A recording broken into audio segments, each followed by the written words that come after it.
Hinimok ng Department of the Interior and Local Government ang mga lokal na pamahalaan na ipagbawal na ang mga paputok.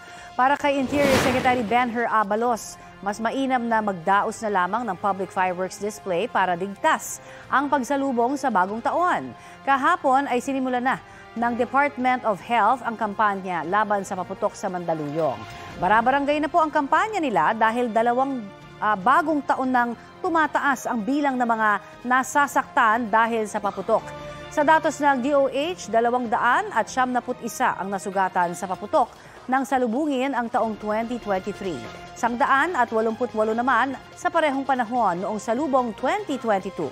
Sa Metro Manila, Kuwitis ang pangunahing sanhi ng firecracker-related incidents.